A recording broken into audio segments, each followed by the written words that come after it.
Aquavita qui peut écarter sur le côté droit avec Anis Brou. Attention, il est rapide, hein. Anis Brou, il va falloir s'en méfier, ne pas commettre la faute aux abords de la surface. Avec Galidi. Galidi, la petite passe, la tentative et le but, le voilà. Déjà 1-0 pour le SLC signé Alexandre Calu. C'était la deuxième pire attaque du championnat et défensivement la deuxième pire défense.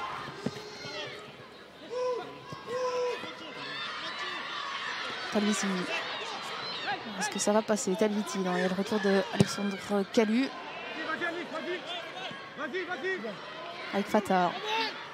Attention de ne pas se jeter, la Fata s'est passée en retrait, l'arrêt d'Emago et le but. L'égalisation dans la foulée de Lommel. Et ça fait déjà 1-1 après 4 minutes de jeu seulement. Aguilar, il y a un peu d'espace devant lui.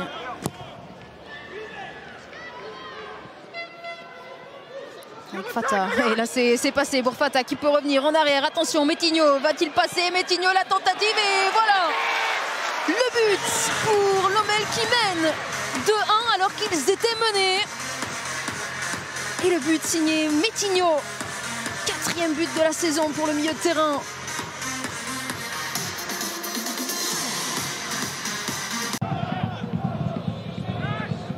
Le retour de Mertens avec Quintero. Il est intéressant, lui qui est positionné au milieu du jeu. Ça revient dans les pieds de Mertens. Mais la première occasion est la bonne là pour Tainz. C'est du 100%. Et l'ouverture du score, signé Lennart Mertens, l'ancien Brugeois.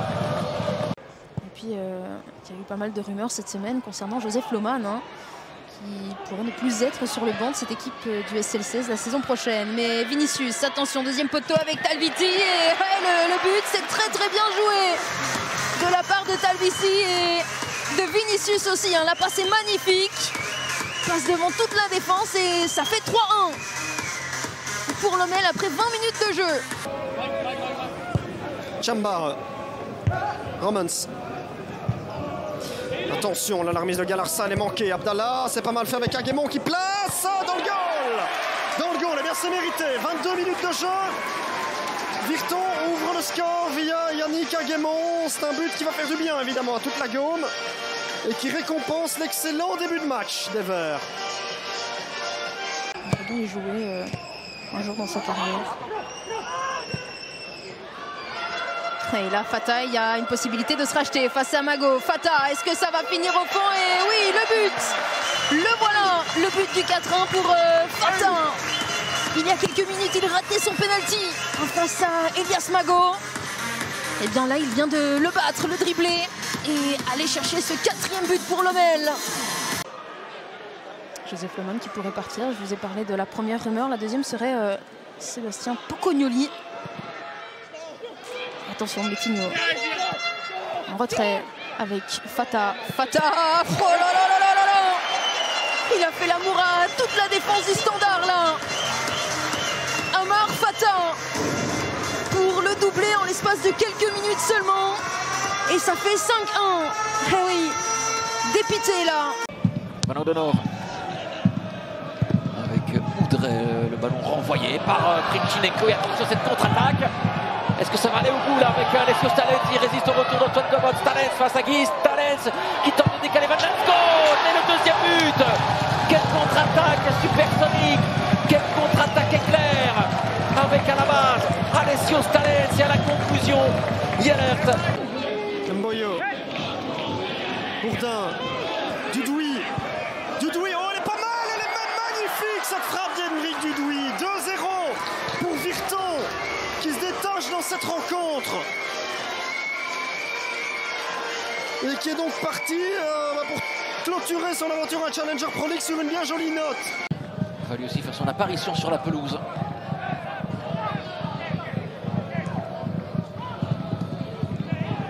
Le 1-2 entre Janssens et Hendricks. Il décale. Janssens, Stalens, pardon. Oh, la frappe hors de portée de Xavier Guis. Et il vient enguirlander ses défenseurs, trop tendre selon lui. Et effectivement. Taibi. Thomas. On a une touche de balle, il y a de l'idée. Il y a de l'idée, il va peut-être y aller seul. Galarsa, c'est bloqué, attention, ça revient. Et là, il y a une possibilité de réduire l'écart pour le Young Genk. 2-1, but de Bastien Thomas. Et attention, parce qu'il reste quand même un quart d'heure. Alors qu'on croyait que le Young Genk avait du mal, justement, à revenir dans le match. C'est parti, Albanaise. Oh, c'était pas mal transversal. Et la reprise va dans le but. La reprise va dans le but. Et là, je pense qu'ils ont match gagné. C'est encore du Douy. Le corner avec cette remise de la tête. C'était Zakaria Terry. Nouvelle possibilité pour les hommes de Timmy Simons. Et la réduction de l'écart, la voilà. Signé Kobe Coles qui était resté en embuscade. Il y a 3-1, mais il est trop tard, je pense.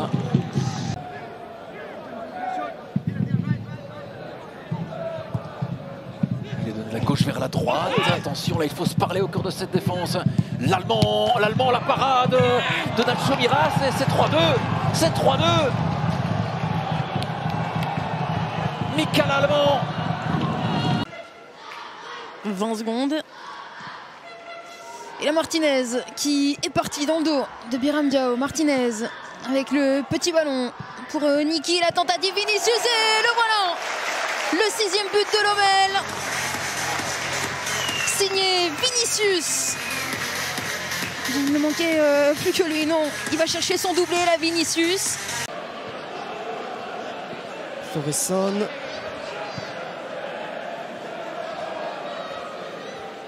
Sanusi. Pas mal. Thoresen, ça c'est bien fait. Thoresen qui enroule. Oh, elle est belle. Elle est bien jolie cette frappe de Nökkvi Thoresen. 7e but cette saison pour le joueur islandais en championnat. Les hommes d'Andreas Wieland aux commandes de la partie et va forcer les troupes de Tom van Imscoot à réagir maintenant. Mené au score. Oh, attention, l'erreur! Oh là là, Mathias, ce goal, c'est incroyable, le match s'est complètement emballé. Eh bien, on ne rejoue même pas depuis 30 secondes après qu'on ait remis le ballon en jeu. Le Lys vient égaliser sur une gaffe monumentale du gardien anversois. Alors, je remercie mes amis en régie en bord de terrain qui me confirment qu'il y a eu 12 secondes entre la remise en jeu et le goal de Guillaume de Schrijver. Et là, il est parti pour s'offrir un doublé comme contre Beveren. Il le fait! Incroyable match, incroyable scénario depuis 5 minutes. On n'avait pas vu grand chose en une demi-heure et là on a 3 buts coup sur coup. Guillaume de Schrijver. Oh là là là là là là là là. On recherche le meilleur passeur. Hazard. Le double crochet. Hop hop hop. Qu'est-ce qu'il nous a essayé là? Et la frappe derrière. Un coup du foulard pour centrer de Kylian Hazard. Mais le centre était bon, c'est ça l'essentiel. C'est pas terminé, attention. La frappe, le but. Et cette fois, Thomas, il n'y a pas de position de hors-jeu. C'est le 16e but de la saison pour Mickaël Biron. Et c'est un premier pas vers la D1A. Oma, j'ai envie de dire que s'il y a un but qui tombe... est plus susceptible de tomber. Oh, regardez, du côté brugeois, parce qu'il y a beaucoup plus de vivacité. Il est arrêté. Talbi, il va marquer. Et il va marquer le 0-1. Ben oui, ça se sentait. Les brugeois beaucoup plus vivaces, beaucoup plus dans le match, avec plus d'envie, qui surprennent le Club Next après 36 minutes. Sur peut-être leur première occasion, certes. Koopman, ses premiers ballons. Ogas. Beveren qui attaque vers son cop, ça devrait aider à trouver de la motivation. Erncha, oh il est beau le centre, Mbokani, ça termine au fond. Dieu merci Mbokani, l'égalisation et la pression mise sur Molenbeek un petit peu parce que ça ne suffit pas néanmoins.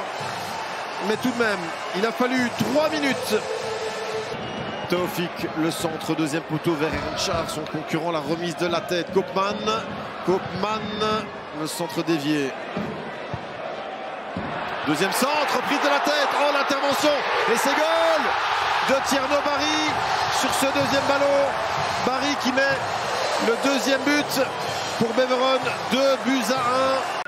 tout début de deuxième mi-temps. Si vous avez raté le premier quart d'heure, ben vous avez mal fait. Parce que c'est là que tout s'est produit. Taoufik rentre à la pause. Il est frais, il est jeune, il a envie et il est face à Talbi. Petit ballon rentré pour Augas. Oh qu'il est beau! Oh qu'il est beau! Ce but de Kevin Augas, il est somptueux. Vraiment. Et bravo à lui qui revient dans cette équipe après un passage sur le banc. Quelle réponse avec ce 8e but personnel en Challenger Pro League. Mais quel... Pour remonter en Division 1A, il faudra patienter une 3e saison, sans doute. Encore une occasion pour Ribeiro Costa, le 4e. Ben voilà. En tout cas, les Beveronois auront fait le job. Ils auront été irréprochables en deuxième mi-temps, à l'image de Ribeiro Costa, rentré à la pause. Et c'est lui qui ponctue le festival offensif de cette deuxième mi-temps avec un 4e but somptueux, 4 buts à 1.